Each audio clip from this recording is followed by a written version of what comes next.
much. And I love that pounding bass. Can we just keep that up the whole time?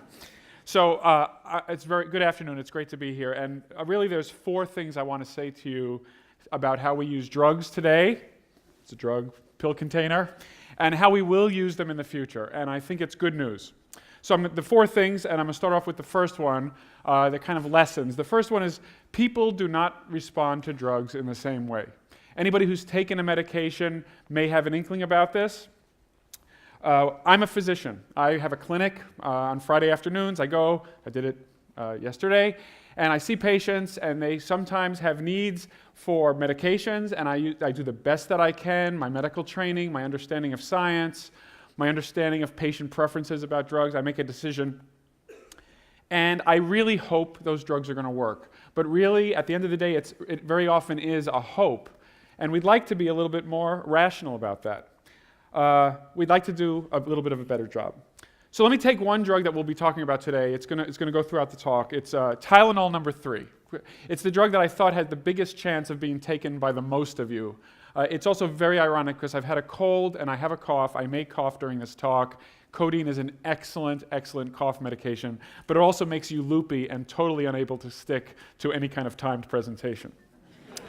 So, Tylenol number 3, it's Tylenol, that's acetaminophen, that's all over the place. The magical part of Tylenol number 3 is the number 3 part. That's codeine. Now, codeine is a wonderful drug.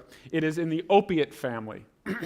That is, to remind you of some of the other members of the opiate family, that includes morphine, Vicodin, fentanyl, for those of you who are real connoisseurs, and it also includes illegal drugs such as heroin, all in the same family, all extremely good at relieving pain, and in high enough doses also creating a sensorium that is quite unusual and in some ways, I am told, pleasant. So when we use Tylenol number 3 for minor procedures. We use it for when somebody's getting their tooth pulled, or if they've had a skin biopsy, or a root canal, or all these kinds of things where you can get a prescription and maybe you have. The problem is we don't all respond the same. So the ideal would be we take the codeine, it relieves our pain, we remain functional, everything is good. But unfortunately, some people get actually no pain relief at all. Other people might get pain relief, but they can't tell because they mostly have constipation. In fact, you could say that codeine is a constipation drug that also treats pain. And other people have just funny, loopy thoughts and kind of act weird, but really don't get a lot of pain relief.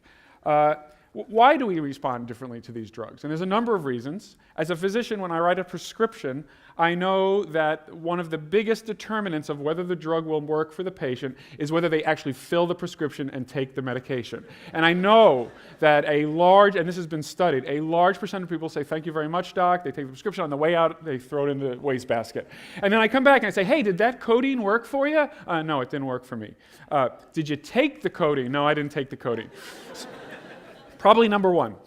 There's other things, like what's in your stomach. You always know that when you get these medications, right? Sometimes you're told, take it with food, and other times you said, whatever you do, don't take it with food. And this is our best efforts to kind of get a predictable drug levels in your blood based on the chemistry of these drugs. It also depends, your drug response, on what other drugs you might be taking, because they can do funny things to each other and have synergistic effects or antagonistic effects. But another reason, and the one I want to talk about today, is your body has molecules. Your body is made out of molecules.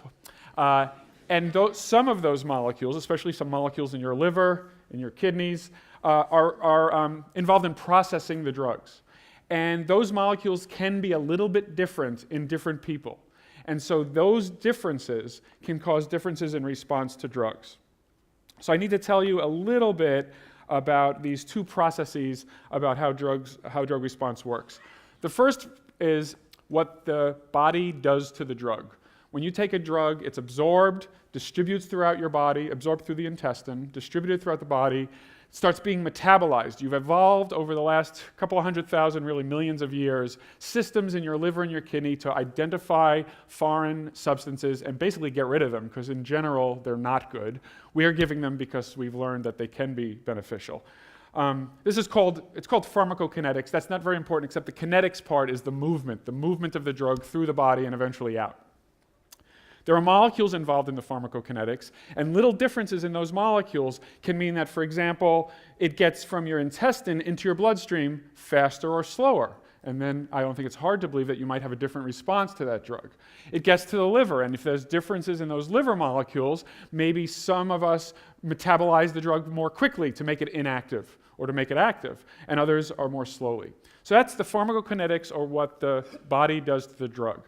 The second part of pharmacology, and by the way, this is all of pharmacology, I don't know why we take so much time to teach it to medical students, is pharmacodynamics, how the drug actually changes the dynamics, how it changes what's going on in your physiology in your body. And that has to do with the drug floating around your bloodstream, but eventually reaching what we call its target, the molecule in your body that it was meant to interact with to modify the physiology to kind of help you. So if it's a blood pressure medicine, it's going to bind to a molecule that's involved in blood pressure, and hopefully the blood pressure will go down because that molecule is not able to contribute in whatever way it does to blood pressure regulation that's a little bit out of whack. So for codeine, that's pharmacodynamics, and what we'd like to know for every drug is the pharmacokinetics of that drug and all the molecules that matter, the pharmacodynamics of that drug and all the molecules that matter for that. So let's go back to our example, codeine. This is empty because not because I took all the codeine, because it would rattle and it would annoy the sound guys. Codeine, you take it, and if I gave you IV codeine, it's actually a placebo. There's no effect to codeine in the bloodstream. It must go to the liver, where there's this horribly named enzyme called CYP2D6. Don't worry about it. But CYP2D6 does a chemical transformation on codeine that turns it into morphine. Okay? And that is active. That morphine goes to places in your brain that are involved with pain, that are involved with vivid dreams, that are involved with constipation. Those are also in your colon, and does its thing. So you have to have that CYP2D6 do the transformation. And in fact, there are opioid receptors in the brain for the pharmacodynamics that bind the opioid, the codeine that has now been turned into morphine, and do their thing.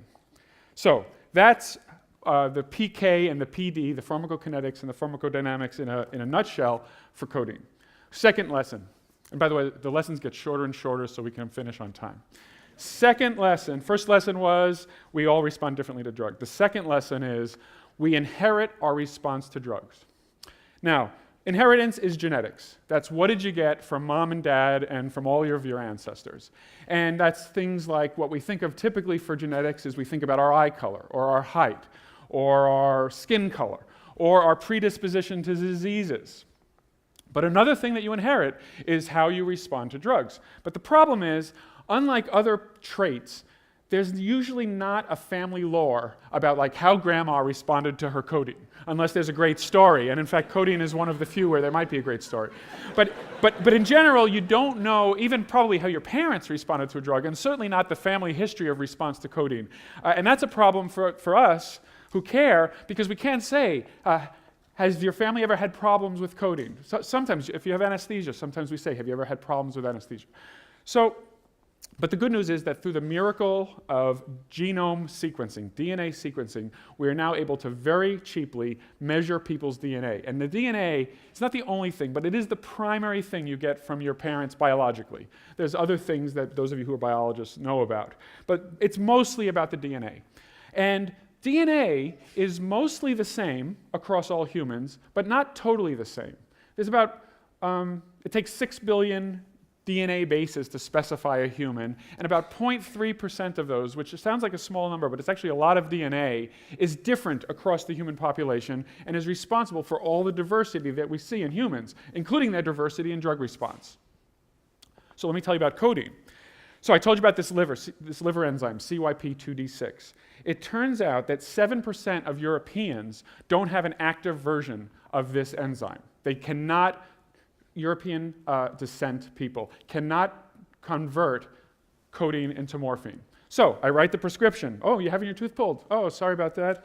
Here's a prescription for Tylenol number 3. Good luck to you. Get a call. This is the call. Doc, I took the codeine and then I had my teeth pulled and I am in excruciating pain. So I can think two things. I can think, one, oh my goodness, this person might be a CYP2D6 non-responder. Or I could think, this is a troublemaking drug seeker who wants something stronger. Most doctors think the latter. I like to think that I think the former, but it is not routinely done in medicine. There's another variation floating around in the human population that is a super-duper metabolizer. So CYP2D6 doesn't just work, it works fantastically well. So these people love codeine because they take their codeine and instead of lasting 4 to 6 hours, it all gets turned into morphine in 20 minutes and they get like a hit of morphine. So they love codeine, but they call me up too. Doc, I thank you for the pill, and I had the tooth extraction, and I had the best half hour of my life. And then for 4 hours, I was in excruciating pain. So what do I think? I could think, oh, this person must be a hyper-metabolizer of CYP2D6, and I really used the wrong drug. Or I could think this is a trouble-making drug seeker who wants more drugs. It's the final common pathway for all bitter physicians. Okay, so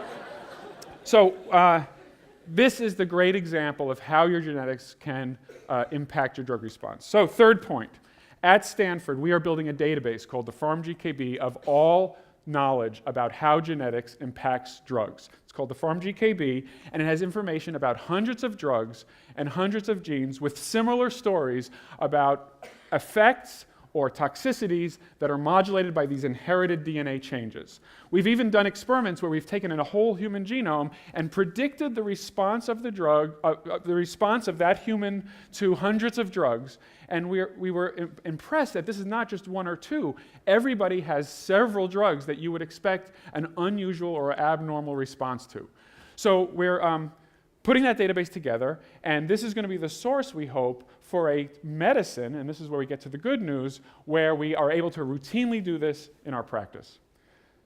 The fourth point and last point is that physicians want to use this information. There's been many surveys. Would you use genetics to prescribe drugs if you could? Are you interested? Yes, yes, yes. What's the problem?